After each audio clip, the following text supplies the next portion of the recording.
sampaikan kegelisahannya. Itu tadi, masalah penyakit, sakit, utang, dan lain sebagainya. Sampaikan pada Allah. Baru yang ketiga, wa antal musta'an.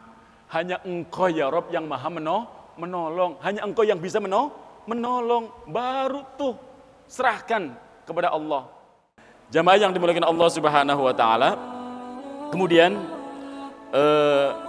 ini yang penting. Harus kita belajar bersedekah dengan sedekah yang terbaik. Walaupun sedekah kita itu berapapun nilainya. Kalau bicara sedekah itu luar biasa, Pak. Saya akan sedikit membuat ilustrasi bab sedekah. Siapa tahu menginspirasi. Jamaah yang dimuliakan Allah Subhanahu wa taala, ini pengalaman saya dan beberapa kali di beberapa majelis taklim saya ceritakan.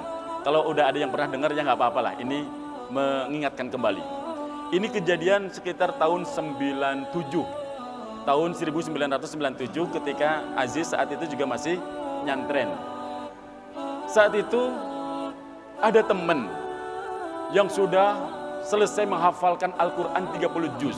Kita dites hafalan Qurannya oleh masyayikh, oleh guru.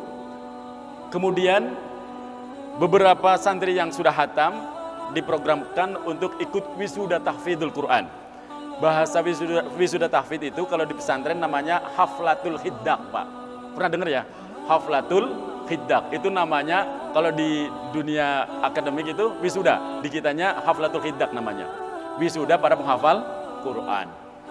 Tinggal 2 bulan pelaksanaan wisuda, orang tuanya teman ini meninggal dunia, Pak. Dipanggil oleh Allah Subhanahu wa taala. Otomatis segera pulang beliau, mengurus orang tuanya hingga selesai. Selesai 7 hari mengurus dari wafatnya beliau, orang tuanya beliau masih tetap di rumah, nggak kembali ke pesantren, ke pesantren. Seminggu, 2 minggu masih di rumah. Rupanya keberadaannya di rumah itu diperhatikan oleh pamannya, kemudian bertanya, "Dek, kamu kan punya kembali, harus persiapan belum balik." Nah, dijawab dengan senyum agak getir sama sahabat saya ini. Iya, kalau di Jawa nyebutnya Pak Le ya. Kalau Jawa rada ke barat itu paman. Kalau di Betawi encing ya, encing. Terserahlah om tata apa. Jawabnya getir, "Iya paman, mestinya balik ke pesantren. Tapi apa daya, apa yang saya harus bawa, bekal apa yang harus saya bawa? Karena yang biasa menyiapkan bekalku adalah ayah.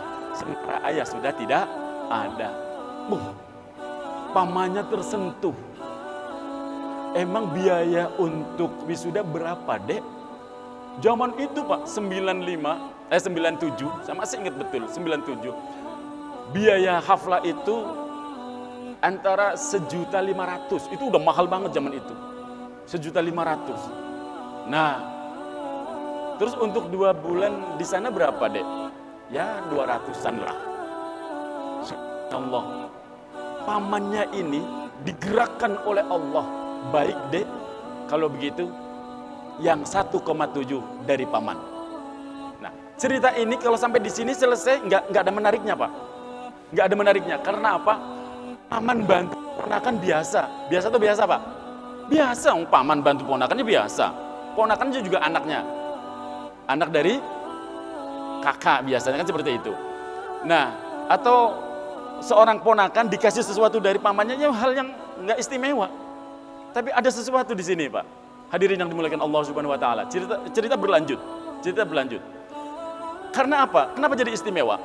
Pamannya ini sekeluarga besar, Pak, terkenal medit, Pak. Tahu medit? Koret. Tahu koret? Bahil. Apalagi? Pelit. Apalagi? Bahasa Langgalina. Brotowali. Ya, brotowali bahasa Jawa itu loh. Nggak aneh kalau orang yang biasa sedekah. Ini pamannya di keluarga kenal medit, koret, brotowali loh. Saking bakhilnya. Loh kok tergerak mau ngeluarin 1,7? Itu sebuah keanehan, Pak. Tapi inilah Allah punya cara menggerakkan hatinya. Cek, keluar 1, Allah dengan gitar, sahabat saya itu menerima uang itu, kemudian otomatis saking rasa syukurnya mengalirlah doanya ahlul Quran, Pak. Rob, balaslah dengan balasan yang terbaik dari sisi ini. Udah berangkat ke pesantren, wisuda di kemudian hari selesai. Hal jazaul ihsan illal ihsan. Bapak yakin dengan ayat ini? Ini surat Ar-Rahman.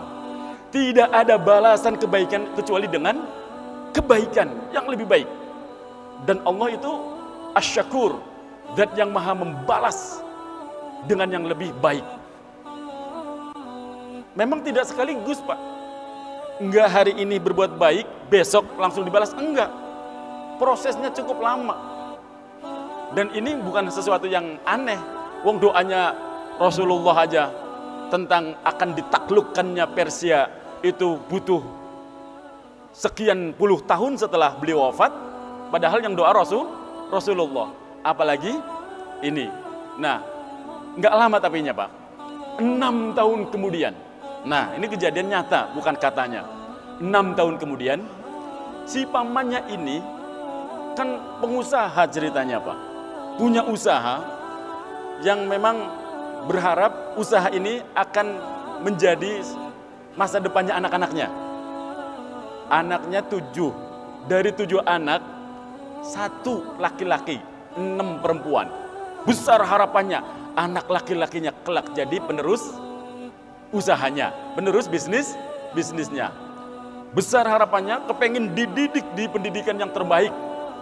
Nah, lulus SD, lulus SMP, dia kepengin disekolahkan ke sekolahan yang paling bagus.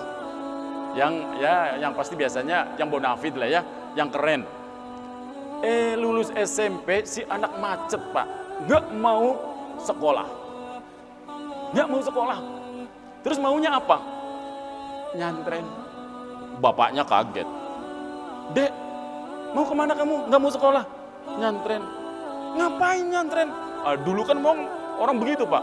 Nganggep pesantren itu nggak bermutu, kurang ajar ya. Sampai sekarang ada yang begitu. Nah, dulu itu orang berpikir pendidikan pesantren itu pendidikan nomor sekian.